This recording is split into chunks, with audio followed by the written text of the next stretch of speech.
Hey, Shelley, how many board members do we have tonight?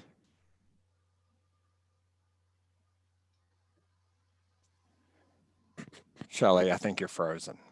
I am frozen. Can you hear me? We can't hear you.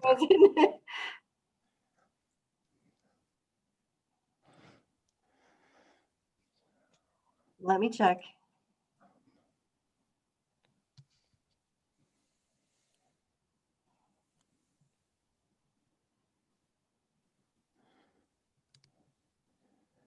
We have 6. 6. Okay, that's what I counted as well. But you know, We're just missing Aaron. okay.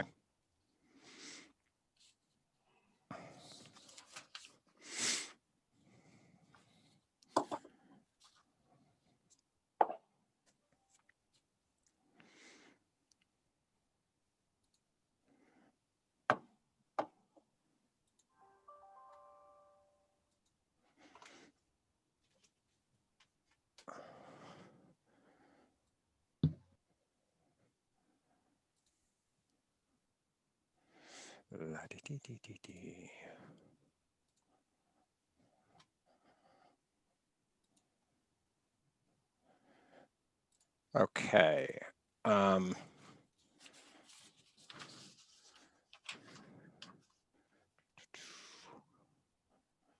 Mr. Kontour is first, so we have the first applicant. All right, so we'll go ahead and get started since we have the first applicant. I call the Board of Adjustments and Appeal meeting to order for November 18th, 2020. Ms. Warwick, could you please take the roll? Mr. Rieger? Ms. Schmitz? I'm here. Mr. Friesen? Present. Mr. Thompson? Here. Mr. Taylor? Here. Ms. Hoffman? Here. Chair Finn? I'm here. So there are 6 members present, therefore 5 affirmative votes are required to grant a variance or appeal. But before we get to the first case, we have to do the approval of minutes. So the approval of minutes is from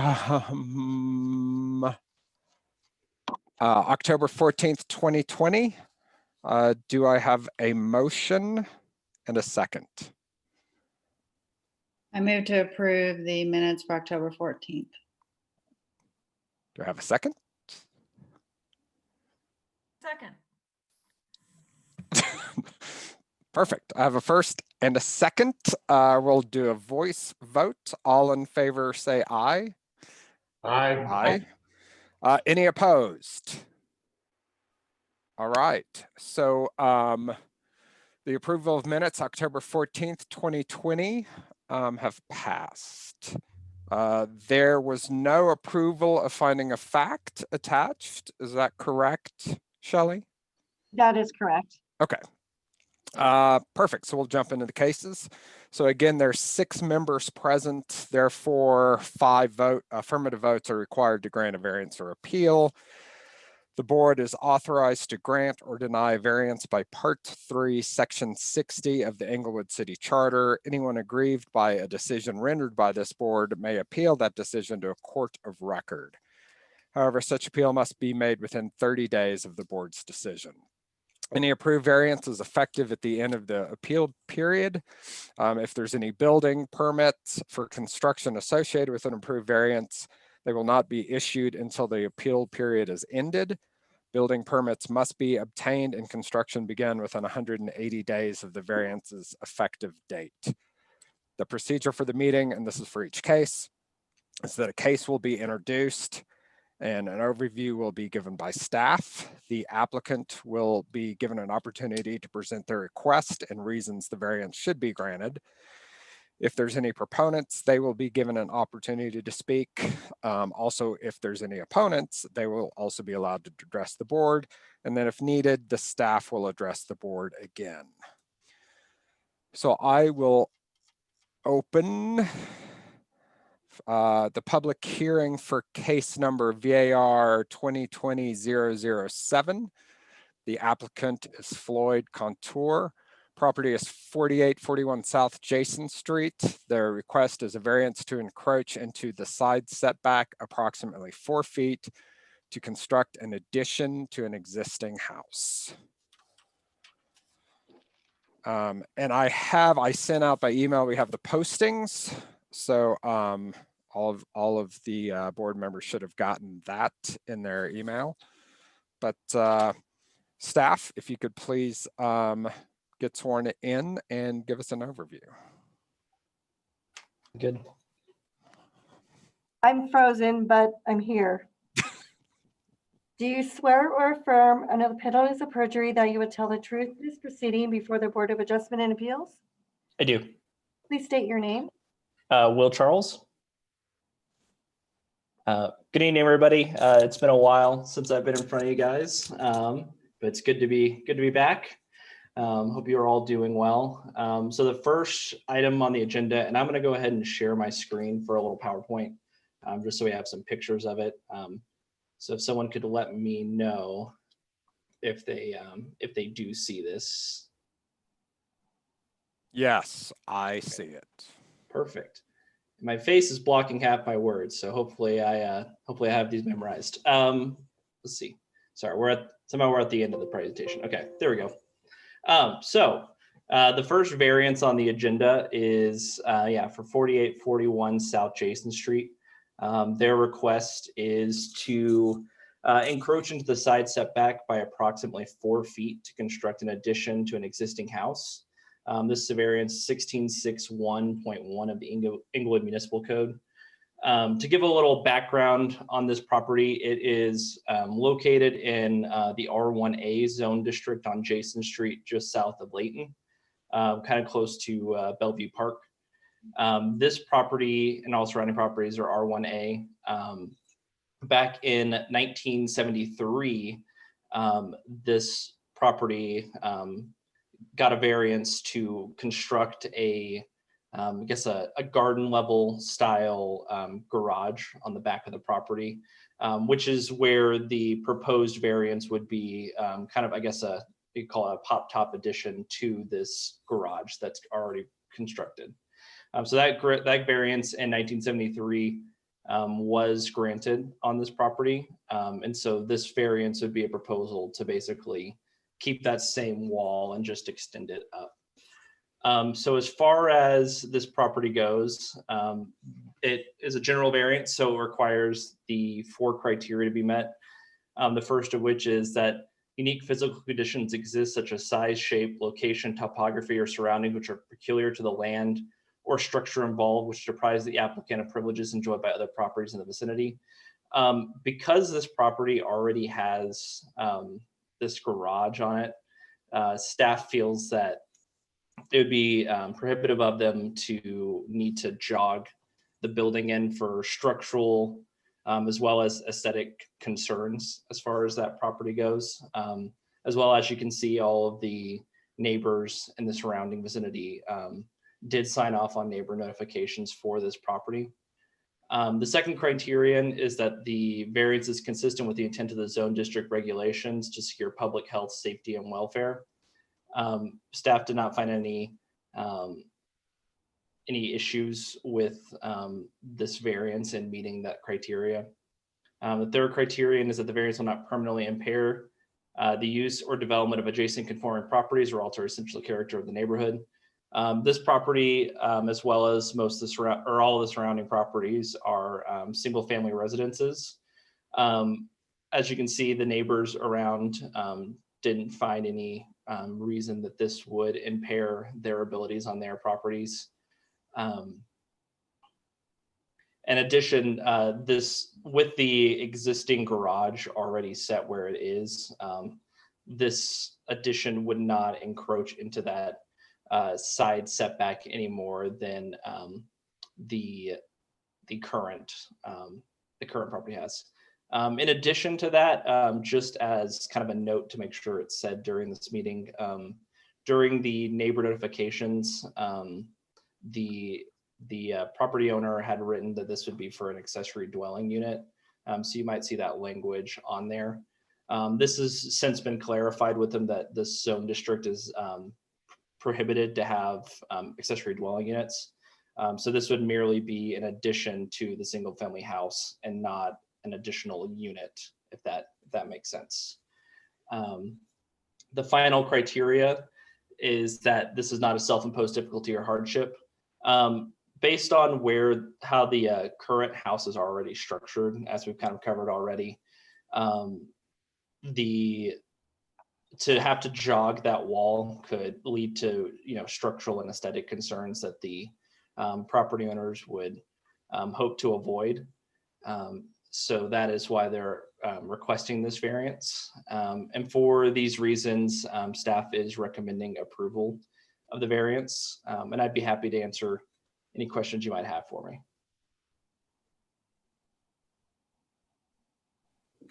All right. So what questions do we have for staff? I have a question. What is a garden level garage? It goes below grade? Yeah, I should have pushed us a little bit forward. So this is pictures submitted by the applicant. So this garage right here is so it's like maybe like a foot or two above the grade at its highest point. So this is not an ADU, so it's going to connect, so it'll be built on top of the garage, but connect to the house? Correct. Yeah. So there'll be a one. doorway. Correct. Yes. Okay. Do we know what caused the variance to be needed when the garage was built? Was it the side setback also?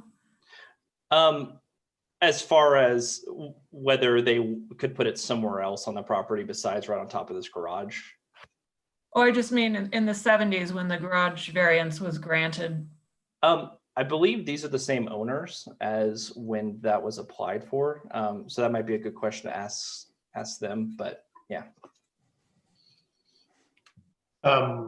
Clarification just on the wording in your description on the first criterion. You're saying the requirement would require a 4-foot jog in the sidewalls from the existing house. It's actually from the existing garage, correct? The house is like 10 feet off. Yeah. Yes, correct. I believe the house itself would meet the setback. It's just this garage that encroaches that current setback, and it'd be a 4-foot jog from the garage wall. Yep. And similarly, on the fourth criterion, you talk about the principal structure being 3 feet from the property line. With it being a garage, is it really considered a principal structure? Yeah, I mean, the reason I wrote it that way, is as far as kind of the way our code treats structures. There's accessory structures and then the principal structure. And since this thing is attached to the house currently, that was the reason I wrote it that way. But I see what you're meaning by it. If we approve it, then it will be principal. Yeah. Correct. Okay. Yeah.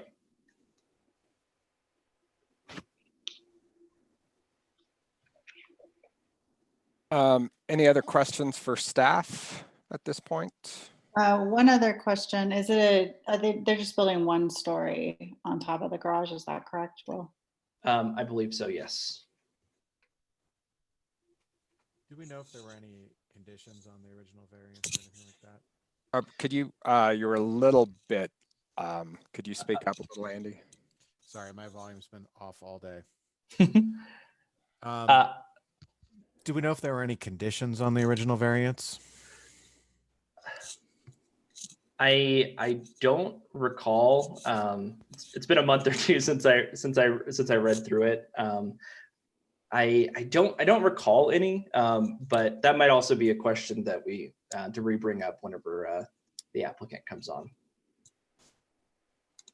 I know there wasn't any sort of condition about, this variance or anything that would prohibit this one. I have one Go ahead. more question. The adjacent garage to the south looks like it's only 2 feet away from this garage, yet there's a 3-foot setback. So is that existing garage on their property a little bit?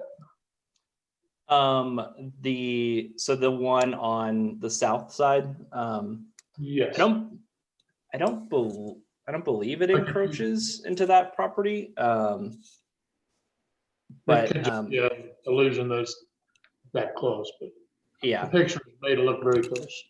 right. Yeah, and I believe, not to spoil your December meeting, but there will be a variance on, I believe that maybe the north property, actually. I think it's the north property that'll be coming for a variance as well. But yeah, I think it is pretty close, but I don't believe it's encroaching on this property. Thank you. Any other questions for staff at this point? All right, I'll assume that that's a no for the time being. So we're going to have the applicant speak, and if they could please testify in the case. And the applicant, if you could state your name and address to the secretary who will administer the oath.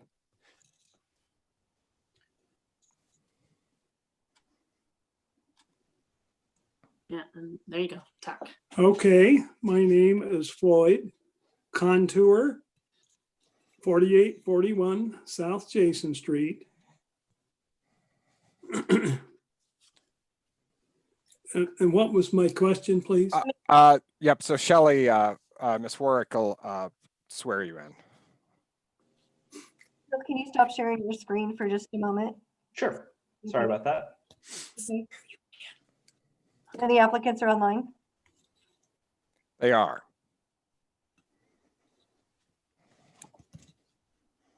Mr. and Ms. Kontour, I'm going to go ahead and swear you in. And I need you to raise your right hand if you can, please. Do you swear or affirm under the penalties of perjury that you will tell the truth in this proceeding before the Board of Adjustment and Appeals? Yes, I do. Thank you. Thank you, Mr. Kontour. And so we have your package, everything that you've submitted to the board. So if you would like to add anything to that, and then I think we'll probably have a couple of questions for you. I don't think there's anything I need to add. I hope I covered everything. Perfect. Sure. So I know there are a couple of questions that that the board had for Mr. Kontour.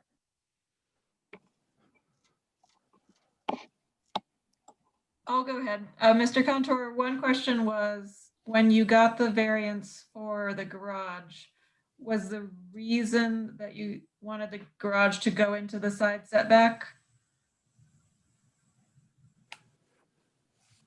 Well, I think the variance said I had to stay away from the property line 3 feet. Is that the question? Yeah, so Go ahead, Tom. I think the question is what drove you to request that variance? This one or the first one? The first one, sir. Well, it was that our house was just too small, and we took the garage that came in from the front of the house and changed that into a little living room. And then I needed a garage, so we had plenty of room in the back. So we went ahead and put the 3-car garage in the back. Ask for a variance for that. After the variance was given, of course. So so I'm assuming then by looking at the picture for a 3-car garage to have enough width, that's why you asked to go into the variance? That's why you asked to go? Exactly. Okay, because it looks like it snugs up to the house. It does. It does, yes. Yeah, I can go into the house from the garage. So Are there any other questions for Mr. Kontour?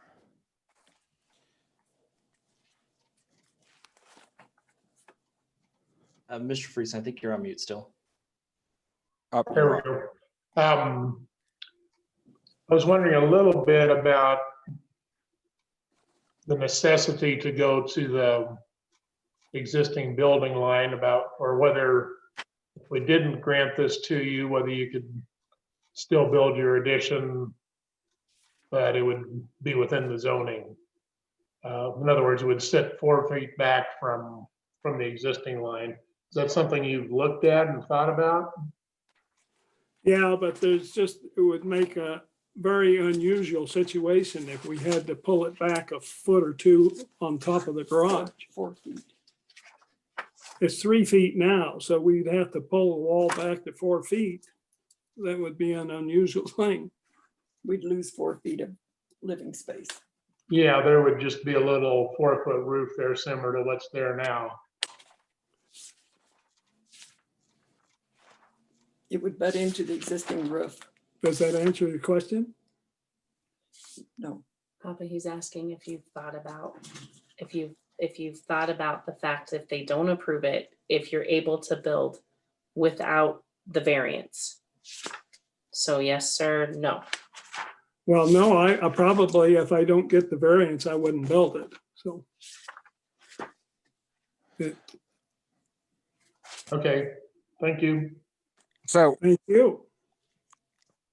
so I'm just curious. So, and I'm trying to find, I don't see. So what if you, so that's 4 feet of living space. I understand that. But you're saying that if that 4 feet is cut off, it's not worth it to you to build on, to go ahead and do the addition? It might look No, awkward to the probably not, property. because it would change the whole structure. If I Okay, can't use the foundation wall that's there for the garage, I'd be pretty unusual to set it back a foot or two, 4 so. feet. It'd be 4 feet. so it's not so much it's not the space issue, it's wanting to sit on the structural wall. Exactly. Okay.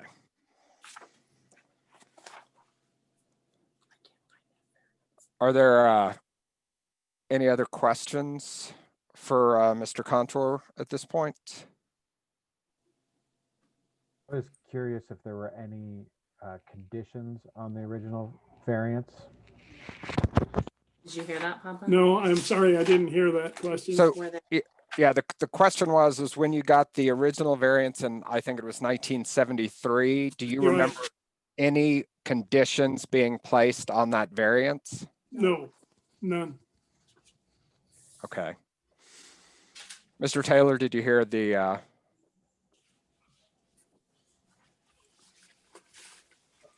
Well, can you put back up the picture of the house with the garage?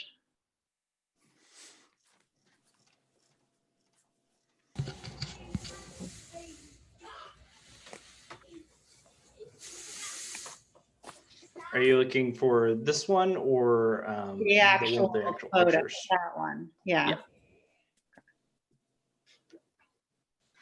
And sitting so close to it on the other property line, that's the neighbor's garage? The right side of the picture is the neighbor's. It's an old garage that's been there for years. I don't care. Okay.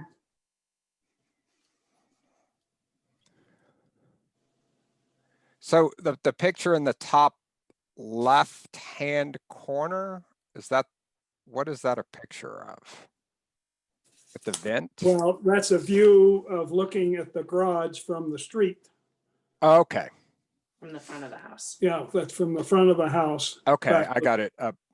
It's a zoom in of the picture right below it. So if I perhaps would have looked. Perfect. Does the board have any additional questions for Mr. Kontour at this point?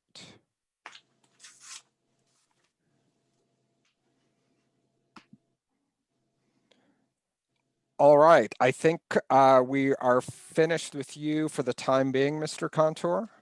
Thank Do I- you. Okay, Thank you. do I need, Go ahead. do I need to stay online or can I go ahead and I mean, if you'd like to see what happens, you can stay online. get? Okay, all right. You don't have to. Thank you. So, sure. Does the board have any additional questions for staff? Actually, I do have a question. Will, I know it was brought up that the initial application had down that they were going to build it for the possible use of an ADU. And I do understand that this zoning jurisdiction does not allow that. Do we have anything from the property owner that says they aren't going to do that? And, you know, once it's built, I mean, then all of a sudden becomes, hey, you know, I can have my cousin living here or something like that. No, there's nothing in writing that says that. You know, assuming the variance gets passed, the next step would be for them to apply for a building permit. And so during that building phase, not just for this property, but for any properties that are in these single family zone districts, we make sure to check for anything that, that would allow this to become an ADU by, simply closing a door or, demolishing a stairwell or something like that. So no, there's nothing really in writing that says that they won't build an ADU, but that would be covered under the building permit. Thank you. Yep. Any other questions for staff at this point? All right. Are there? Oh, go ahead. I have a question. Is Dugan on the line? I saw that he was, I thought.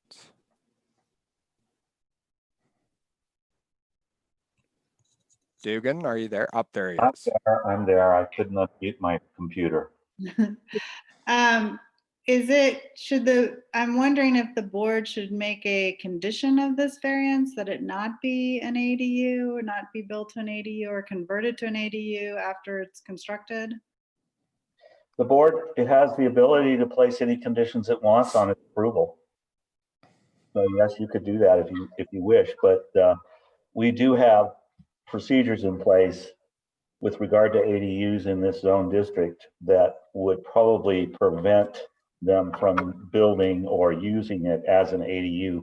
Plus, if you have, we have things in place for that. Okay. Does that answer the question? Yes. Okay. So are there, Shelley, do we know of anyone present to speak in favor of this request other than the applicant? There is nobody in person. Okay. And so also there's nobody in person to speak in opposition, or we don't have anyone to speak in opposition of the request? I don't know if there's anybody online, so you might want to ask if there's anybody online. If there's anybody online that would like to speak in opposition, if you could raise your hand or signal me. And I do not see any of that.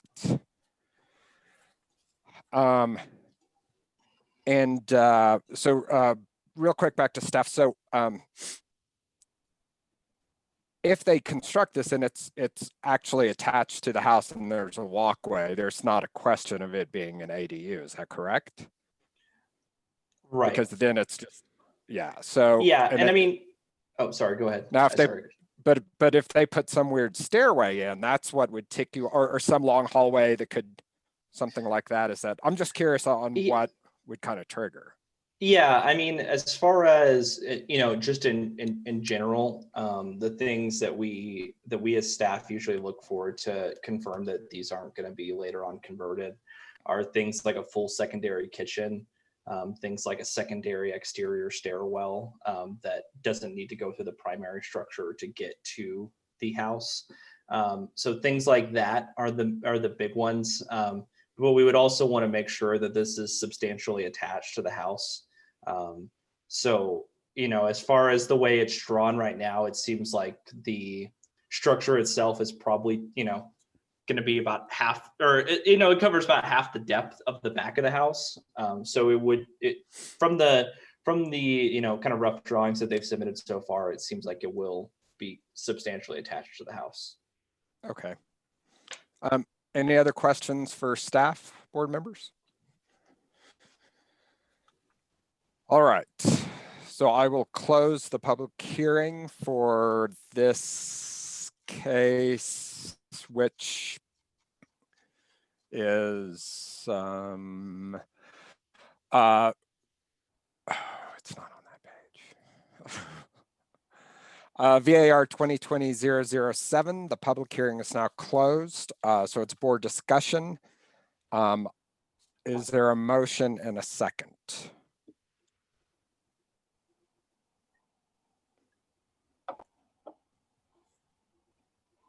I'll move that we approve a variance for a residential addition to encroach 4 feet into the required 7-foot side setback in the R1A zone district.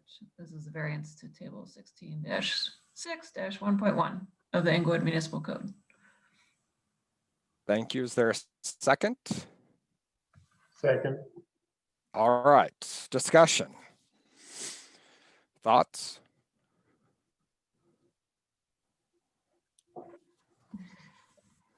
I've got a little, Go, Randy. I've got a little bit of heartburn allowing the change. I know it's hard to build on that structure. On the other hand, it's not impossible. So we're kind of in a gray zone here in my mind. It's like,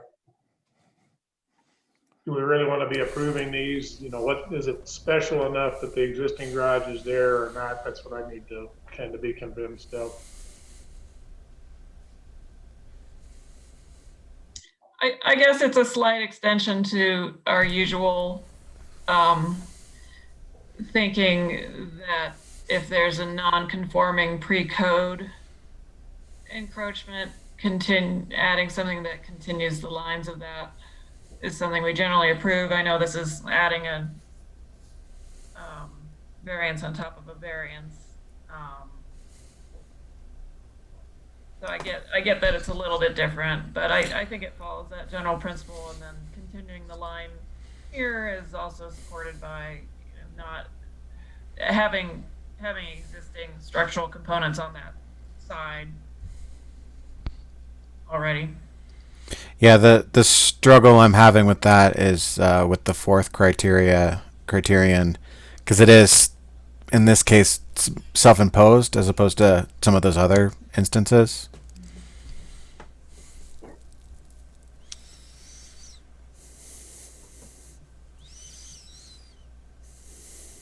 Yeah. Yeah, and it's funny because I thought the same thing with the lines, that we've traditionally held the lines going back, but this is a line going up. But it is self-imposed somewhat. I mean, I guess. It's so hard on that one. I mean, for the other ones that we've continued lines from pre-code, I don't, we've had board members who argued that just buying a property like that and then trying to change it made it exposed. Well, and I guess, so the question would be, he did build the garage, but he also had a variance for it. So in some ways it is self-imposed, but yet he didn't, I mean, he got the variance. I guess I would have a lot more heartburn on it if he didn't get the first variance. But sure, yeah. Yeah, but since he got the variance, that's the one thing that, I mean, I get that he built it and it's self-imposed, but we did give him, well, Englewood gave him permission. It's just hard without that original rationale, and now the only rationale we have is that there's a garage. Right. But there is. Yeah. I think the distinction that I have is we've typically allowed it when they're extending a line that's already there. I mean, having a 2-foot line and then taking it higher vertically is where I'm having issues. Okay. And Randall, I would actually agree with you. But looking at those pictures and how the garage has actually looks like dug into the property, so it actually sits lower than the existing house. I think again that since we did have continued, horizontal line, this looks like a vertical line. It's not extending above the existing house. It's in the back of the house, things like that. So again, I feel more comfortable with this design as opposed to, as you put it, maybe trying to put something, that might be way taller than the existing structures throughout even the entire neighborhood. Yeah, that's a really good point, because there is obviously a slope, or they dug in to the lot. There's got to be a slope for that lot to have that garage. And so in essence, it's almost as if, call it a garage, or let's say if there was already a basement there. So to me, part of it goes back to how much of a pain in the butt is it to move, because you're not going to have that structural wall that you're going to build on top of. Yeah, I mean, structurally, it's a lot harder to build this within the setback. It's possible, but it would take more, without a doubt. I mean, it's gray enough area. I mean, I don't have a lot of heartburn on it, but I think it was worth discussing. No, absolutely. It's a situation that I don't think we'll see a lot of. Famous last words. It seems unusual. Any other thoughts, questions, concerns from the board?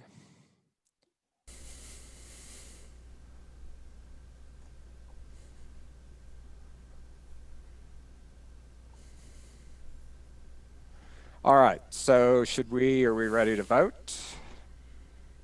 I think we're ready to vote. So Ms. Warwick, if you could, I think you're the voting mechanism. Okay, Ms. Schmitz,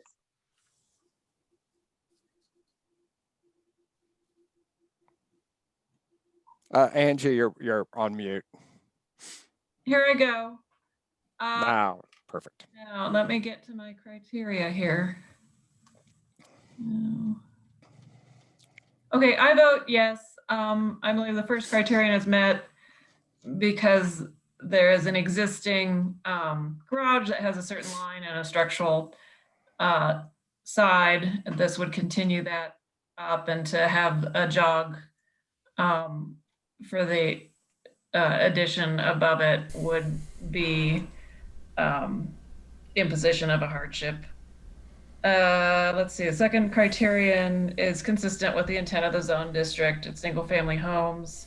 None of the neighbors expressed any concern about this, and it is in the rear of the property. Third criterion, it will not permanently impair the use or development of adjacent conforming properties or alter the essential character of the neighborhood. Same reasons as number 2. And fourth criterion, I don't think it's a self-imposed difficulty or hardship.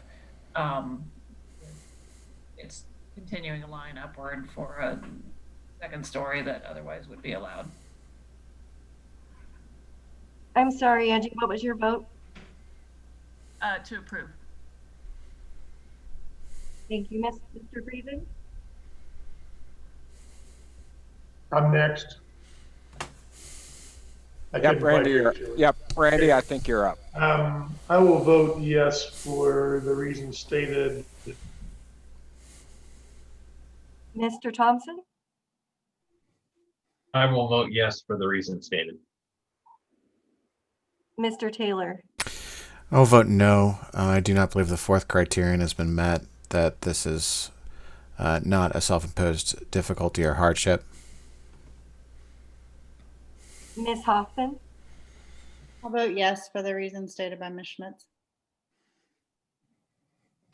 Chair Finn, I voted yes for the reasons stated. And where I agree with Andy a little bit, but I think the fact that he got the previous variance and it was granted, I think that actually kind of relieves him of creating that situation. motion passes 5-1. All right. So on to,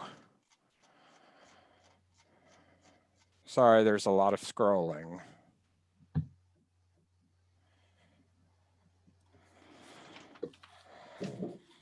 The public hearing for case number VAR 2020-008 for Jason and Stacey Colson at 2925 South Bannock Street is now open. They're requesting a variance to encroach into the side setback by up to 3.1 feet and the bulk plane up to 4 feet for a second-story addition to an existing house.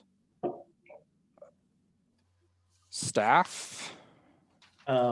So for this one, the applicant had a mishap with their sign on the property. It fell down and was knocked over for over 24 hours. So for that reason, they couldn't, sign their affidavit saying that they had to sign up continuously for 10 days. So they are requesting, or staff is requesting that this application be moved to the December 9th meeting and postponed till then. Okay, how do we do that? May I step in for a minute? Yes, please. Okay. We so- only had a great city attorney online. Oh, we have Dugan. That's awesome. Well, I wouldn't go with great, okay? But then, what you want to do is, so you've opened the public hearing, correct? Yes, sir. Okay, so someone needs to make a motion to continue this case to the December 9th meeting, and then you'll have a second to that motion and vote on it, Perfect. okay? All right. Is there a motion? I'll make a motion to continue case VAR 2020-008 to be heard at the December 9th meeting. Is there a second? There's a second, Ms. Hoffman. So we can do a voice vote. All in favor, say aye. Aye. Any opposed? All right, so 6-0. We are moving this case to December 9th to continue it at that point. I think that might be the fastest case we've ever had, although it's coming back. So case number VAR 2020-008, the public hearing is now closed for that because that's been moved to December 9th.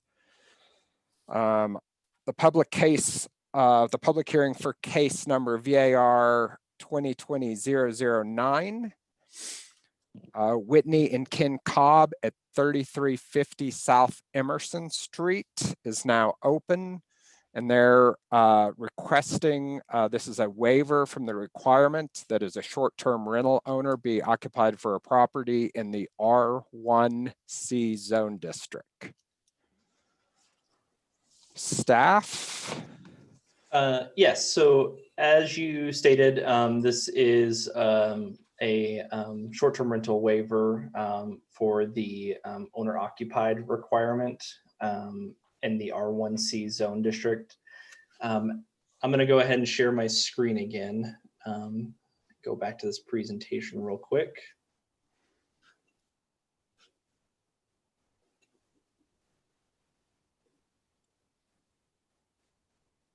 trying to move all our faces out of the way. There we go.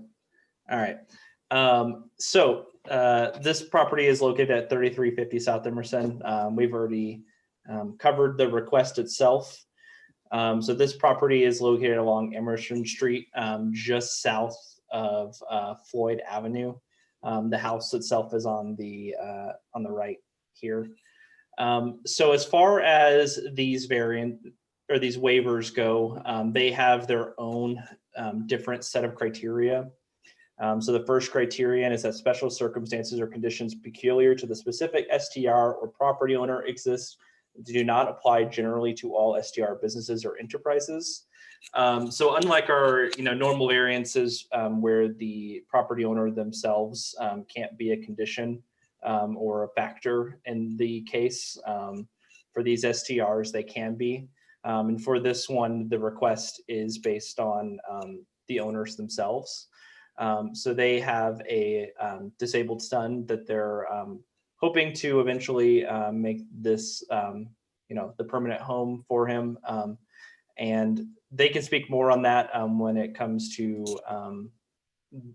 whenever it comes to questions with them. But that is the main reason for this request. The second criterion is a request a waiver from regulations will not weaken the general purpose of this title or chapter.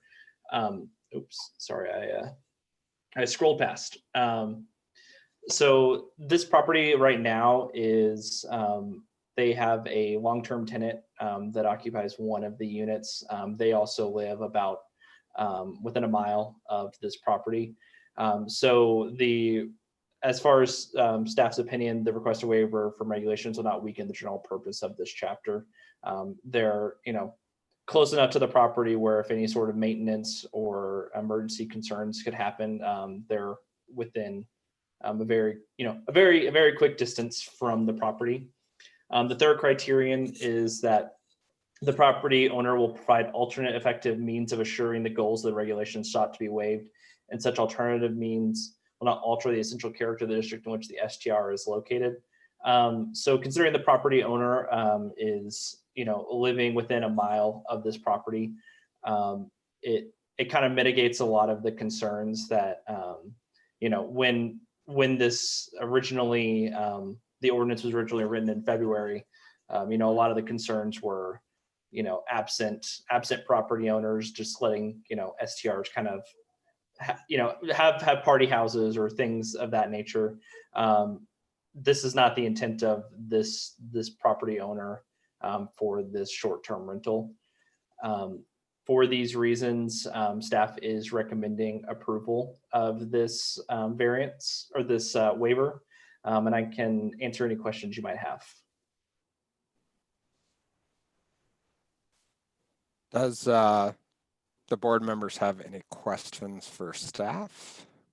I do. So, Will, is this remind me, does it roll over every year? Do you have to make new application, or does the application roll, or how does that work? It's not really in perpetuity, right? Wade, I don't know if you could jump in on that one. I believe there's stuff they have to do each year, but Wade, could you clarify on that one? Yes. Good evening, board. The short-term rental registration and application is renewable every year, meaning they must renew their permit every year. As long as the specific circumstances in this waiver, however, remain the same, they would not need to reapply each year for the waiver, so long as there are no circumstances that change from what the situation is now. So, for example, if they moved to Aurora or something like that, then it wouldn't be renewable. Correct. Right. Thank you. How detailed does the waiver get? Like, can we identify a specific person that this is allowed for, or what? The waiver would go hand in hand with the actual short-term rental registration. Okay. So if the applicant on the short-term rental registration changes, the waiver would essentially not remain because it's a change of circumstance. So any new owner would need to reapply if they feel that they have a situation that warrants this new waiver. But that would be a qualifying situation where they would have to reapply for the waiver, since the current situation that the Cobbs are in would no longer be the situation at the property, if that makes sense. So you're talking about if the owner changed. I guess I'm saying, what if the occupant changed? Are we limiting it to one occupant, or is that a thing? No, it would be the property itself. It wouldn't be a specific person. Okay. So I have a question for Will. You said one of the units is a long-term rental. Are we approving a waiver for part of this house or for the entire house? The waiver would be for the entire house. There is a long-term tenant in one of the rooms of the 3-bedroom. Okay, so it is just one dwelling unit, but multiple bedrooms. Correct. Okay. So yeah, there's a upstairs and a downstairs. Correct. Like with the downstairs apartment. So from what you're saying is, if we grant the waiver, both of these could be used as short term. I mean, it's all one structure. Judging by them shaking their head, they're not intending to use that long-term space. Right, but I'm not, and they'll have the opportunity to test. Yeah, but it's all. Yeah, I mean, right now it's zoned as a single-family residential property. So this is,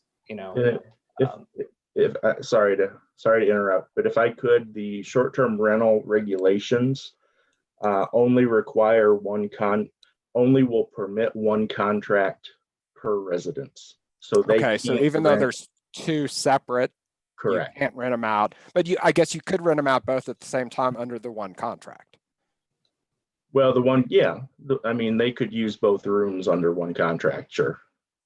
Okay.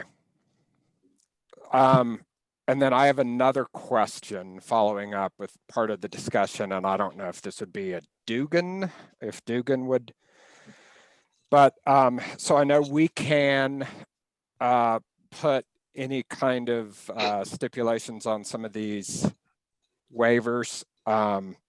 Could we stipulate that this only is for a year and they would have to come back in front of the variance board again rather than automatically renewing? Well, I think when we're talking about automatic renewal, and Wade, correct me if I'm wrong, they have to come back to community development and renew their application or whatever they get to show that it's still being used as a short-term rental. So I don't know if that was, I don't have the ordinance in front of me, but I don't think that was the idea, was to come back every year to the board for a variance, especially if it's the same individual who's occupying the short-term rental. I think it was just something that you grant the variance, and then everything after that is administratively done through community development. Okay. And I think maybe the applicants could clear some of this up. Are there any other questions for staff at this point?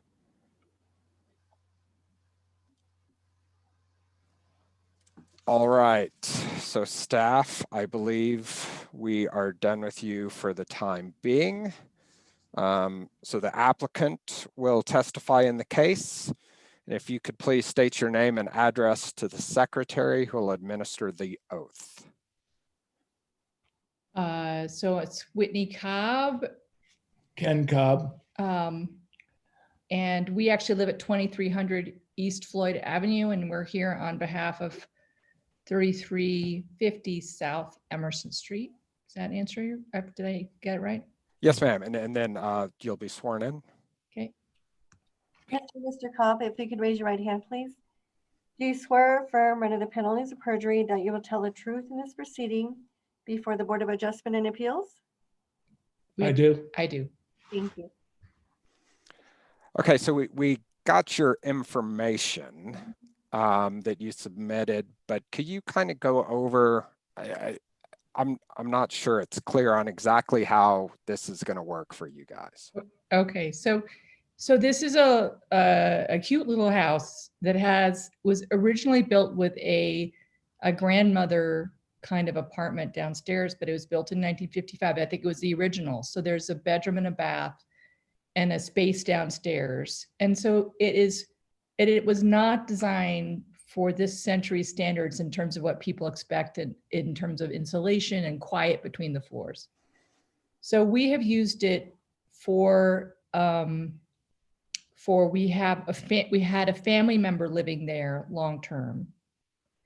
And now actually with the pandemic circumstances and Denver closing down, that family member has moved and we're looking to use that as our office because my husband he cannot be in his downtown Denver office for the time being, but we've never rented it or intend to rent it as a short-term rental or even a long-term rental too much, just because it's not really suited for that. It's low, it's cute, it's Medicaid approved in terms of we put in egress windows, but it's a 7-foot ceiling without proper, soundproofing for people. So it just takes, I don't know how to explain that. I'm making this too confusing. I'm sorry. Yeah. But upstairs, sorry about that.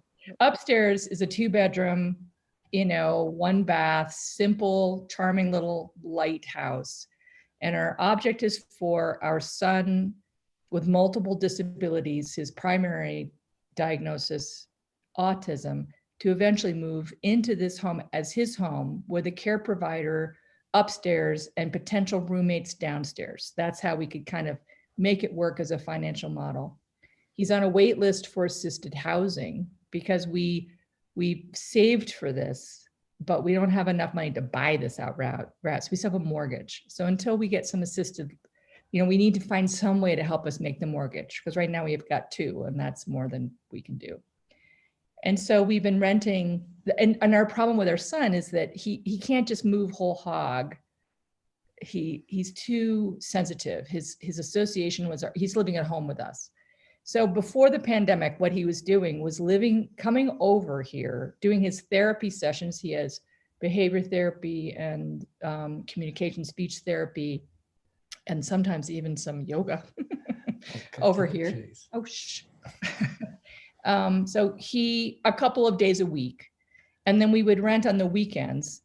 That's what we're hoping to do, to be able to make enough money and ease him. I mean, what we're hoping was within 2 years is that he's living here and we won't be doing short-term rentals at all. Our long-term object is not to rent this house out as a short-term rental. This is how we can do a fiscal model that can help him ease into his new home and get emotionally kind of connected and comfortable here over the next several years. And also, we're waiting for the Section 8 housing to come through. Well, that was what I was saying, kind with of assisted living. long assisted living, which has been a long process. I mean, we've been on that wait list for a number of years already. So that's what we're proposing to do. So the idea is he would stay there, say Monday through Thursday? I mean, he's not actually able to do that many days yet, but so right, so he would use it, but you're right, like Monday, Tuesday, Wednesday, that kind of the middle of the week, he was doing 2 overnights a week and he was doing therapy during the day. And then we would clean it up, rent it for the weekend, and then he would use it the next week. And so what we've been doing ever since all of this, fairly enough came about, is renting it in not long term, but 3-month stints, 1 month, 2-month stints, things like that. So that's how we've been kind of making it all work for now. And so that meant our program development for him has stopped since January. We stopped it. So he hasn't been to the house since January. But what we're trying to do, he's a challenging guy, and his comfort is at our home, and we're aging, and especially him. And So you got an eye patch and everything. yeah. Anyway, our point is that we're really trying to help him have a stable home model that will support him for the rest of his lifetime. That's what we've really invested in here. And so, and I guess, part of, he's always, I don't know, he's a unique guy. So sometimes it takes us a while to know what it is he needs. This model was working quite well this time last fall, and a year ago last summer. And then we've put it aside for the time being. I hope that answers your questions. Board, any other, do you have questions for the applicant? I just wanted to say, I kind of applaud you guys for being innovative and thinking outside the box. I mean, it seems like kind of situation that this is really set up for. Thank you. Thank you. I think he's a unique individual, and there isn't a housing model in the state of Colorado. Someone like our son is supposed to live in either a group home or a host home, which is like your home. Like you decide that you have space to invite this individual in. And then when you've decided your life circumstance changed, then he would have to move out. And what we know is that he won't do well under those circumstances. He needs a home that is his home long-term for his lifetime in a community that is supportive for his diverse needs. And so, we've been doing program development across the boards to help him be integrated into his community and be appropriate and a giver as well as a receiver of the benefits of being part of Englewood. And this has been what we've evolved as a concept to really protect him. When we think about the things that worry us the most, it's his long-term support if something were to happen to us, or when we get to a point where we can't support him at the level we are right now. So is the plan to eventually, so right now you're talking about perhaps he stays over there 2 days a week, and then eventually goes to 4 days a week, and then eventually it's his house? Yep, exactly. Yep. So I have a question for Dugan again.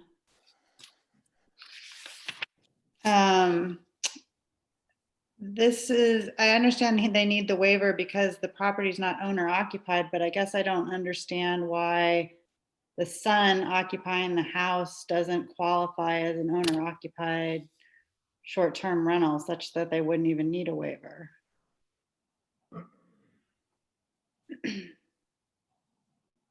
Probably because the son doesn't own the house. They do. I would think, that's my thinking. I'm not quite sure.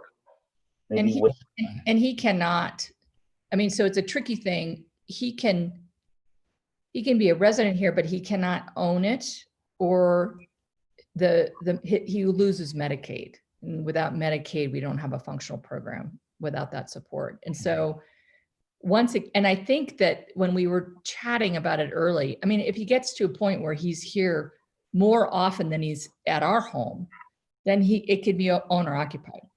But for now, because it is this sort of scattered time, it'll take us a number of months before we can get him back up, probably to even 2 nights a week. He's a challenging guy, and we're short staffed because of COVID. So so it's kind of an era that breaks all the rules. But eventually, you're right that he could be owner occupied, but it wouldn't be owner. It would be sort of resident occupied. And I've forgotten how that all worked. I suppose if you are a renter, I don't know anyway, I won't go into that. Yeah, I'm not asking you to solve that. It just seems like essentially this is an owner occupied property because it's your son and so there's a vested interest there. And so it just seems like it's a drafting issue in the code that it seems like this shouldn't require a waiver, because our concern is that we want someone there that cares about the property, and this would certainly be that case. So Yeah, I mean, we're very, from We're the just on the start, street. you know, this is a peculiar model. We have, you know, when we have therapists, we have people coming in and out of the house all the time, because different people. And we wanted our neighbors to know what the heck was going on, because they're gonna be peeking out the window when they see a strange man pulling up and going in and spending time, you know, I mean, it's just an unusual circumstance. So we've been very forthright from the beginning with all of our neighbors to help them understand what our model was. And so that if any questions or concerns, I mean, we passed out our phone number and email, so that if they had any concerns, that they would contact us, because we want to be good neighbors and we want them to be welcoming of a Julian, and we want them to we have a very diverse staff. Well, that is also true with the short-term rental. They have Right. our number if they have any problem with the tenants or the host or the guests that are here. So. Absolutely.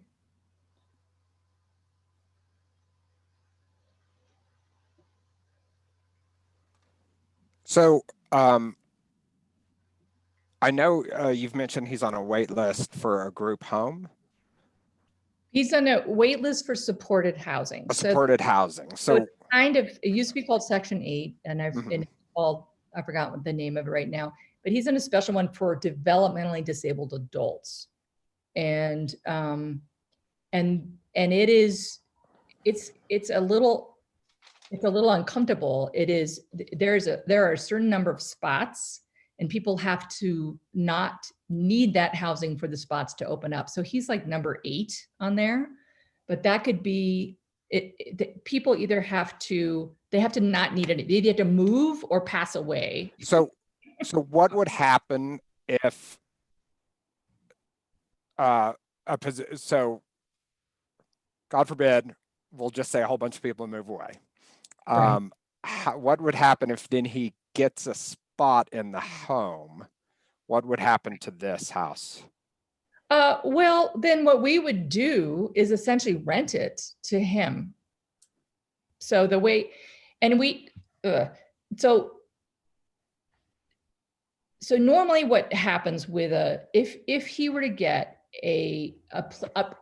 this housing support, we would have to go through another waiver process through Arapahoe County. So hold on. So it's housing support. So he would actually be in this house. It's actually, he's just getting the support to cover this house. Right. That's right. Okay. So yeah. So I'm blonde. It takes me a while to, I thought this was a whole different house. Yeah. No. Okay.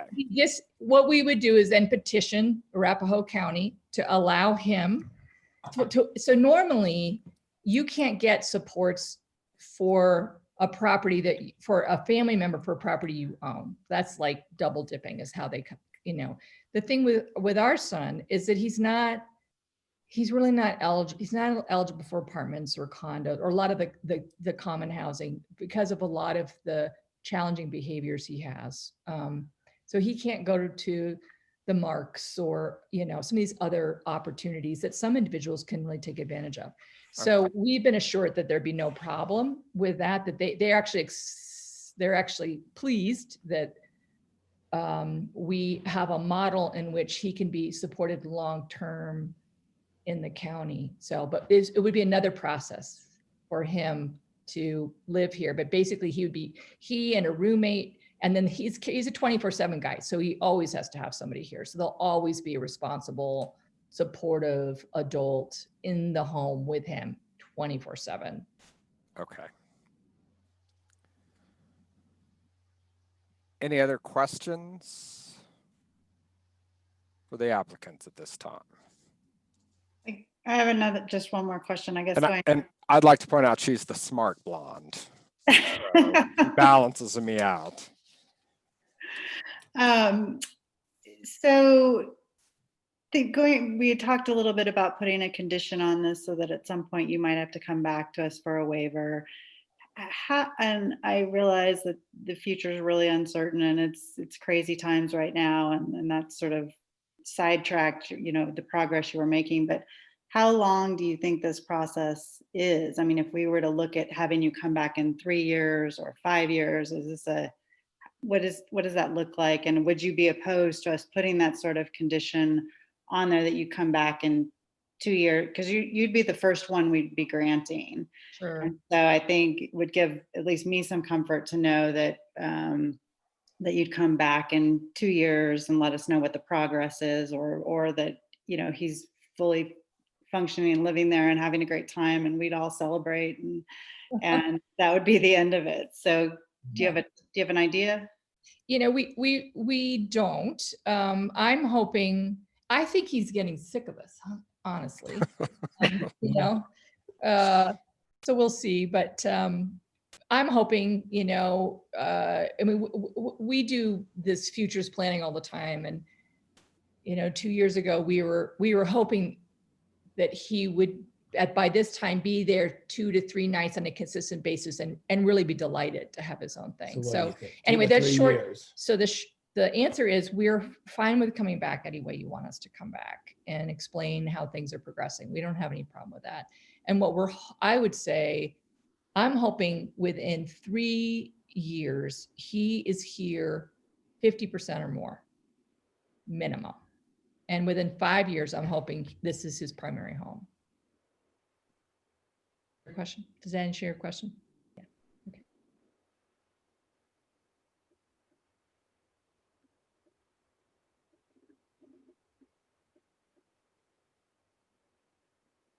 Tom, you're on mute. If you guys could only be as lucky to have mute when we're in person. Are there any other questions for the applicant at this time? All right. Thank you, Cobbs. If need be, we'll come back to you. Are there any people present? It doesn't appear that anyone's online to speak in favor of the request. Shelley, do you know of anyone in person? Nobody's in person. So then there's also no one in opposition, either in person or online. Staff, any additional comments? Tom, I need to ask Dugan a question real quick. Yeah, absolutely. Dugan, did I need to swear Will in before he spoke for this case? You probably should have, yeah, because it's a separate case. But he is staff. Can we swear him in now and have him attest to what he spoke to? I can swear everything I said previously was true. Yeah, could we do that? As well. Yeah. Yes, go ahead and do it just for the record. For the record. Do you swear or affirm under the penalties of perjury that you will tell the truth in this proceeding before the Board of Adjustment and Appeals? I do previously and in the future. Please state your name. Will Charles. And if I could get Wade on the line as well. Here.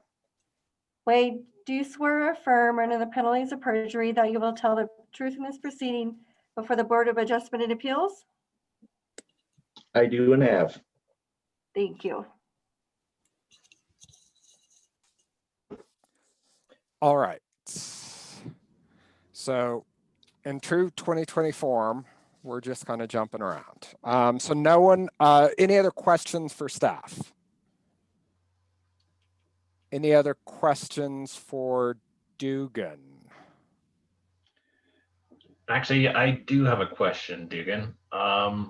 So I know that the Cobbs had mentioned that and correct me if I'm wrong, but due to the mental capacity of their son at this point, and the fact that he is on Medicare, Medicaid, that he cannot own the house.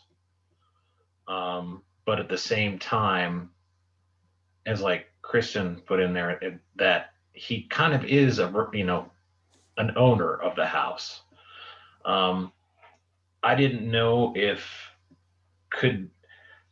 again, I guess these are questions to the Cobbs in the sense of, would there be, even though he's an older person now, do you still have legal responsibility for him? Okay, so hold on, we need to go back and we'll have to, the Cobbs are unmuted. Okay, so real quick, we're going just to try to keep this because we haven't closed it. So we're gonna go back to the applicant, the Cobbs. And yes, we are his legal guardians. And so, Dugan, that's why I was kind of, I don't want to say assuming that, but I was, from what you were saying, I was figuring that out. Would that then, if he's living there, but yet the Cobbs have legal guardianship, to go back to Kristen's original comment, it appears as though it's kind of an owner-occupied house. But the Cobbs are the owners, so they're not, but not occupying the house. And I think that's the key. I'm guessing owner means on title, and he's not on title. Correct. Can't be on title and maintain his benefits.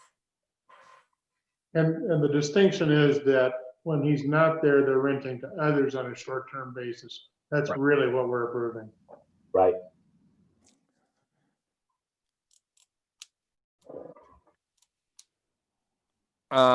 Any other questions for anyone on the call? Because I've lost track of where we are right before we're going to close. All right, I don't think we have any other questions. So the public hearing is now closed for VAR. Hold on. For public hearings now closed for VAR 2020-009. Is there a motion and a second? I'll make a motion. I move to approve a waiver in case number VAR 2020-009 for 2 years from the requirement that a short-term rental be owner occupied or a property within the R1C zone district. This would be a waiver to section 531-4D.2 of the Inglewood Municipal Code. It would only be in effect for the next 2 years, at which time the Cobbs would need to come back before us to extend the waiver. Okay, so we might need to change that because I think we want to make sure that, because they'll be able to, this is a yearly process that they'll do with the city, but so I guess, was that clear enough that they have to come back in front of us in 2 years? It is. I think you need to get second first, and then you're opening your discussion. Okay, yeah, well, this is just about the motion. I'll So is there a second? Okay, a second. So is that motion clear enough that it doesn't grant them a 2-year process? They still have to go and renew with the city for the 1 year, but then they have to come back in front of the board in 2 years. Yes, that's very clear to us. Is the motion? Okay. All right, so that's the motion that's on the table. Discussion. I like the 2 years. Yeah, I love the 2 years. And yeah. I think, I mean, to the extent that isn't what the council intended, they punted this responsibility to us, and we can shape it however we like. Thanks very much. Yeah, because since this is the first one we're granting, and there are circumstances that go into, because always in my mind, I pictured a short-term rental that was right by the hospital and patients were using it. This is a little different of a medical exclusion, but I think it fits. But I think it is something that needs, I don't want to be writing a blank check, because although the Cobbs seem very nice, there's also a Nigerian prince that always emails me about exchanging money. So we need to put something in place. And it's good to check in, and it's an unusual enough situation. That checking in seems good. Yeah, I'm interested to hear in 2 years, nothing else. So I hope it's a positive experience. Yeah, I actually agree. All right, so Can Sorry, can I just say one thing? I'm hoping too in the 2 years that there could be a change to the ordinance to address this type of situation.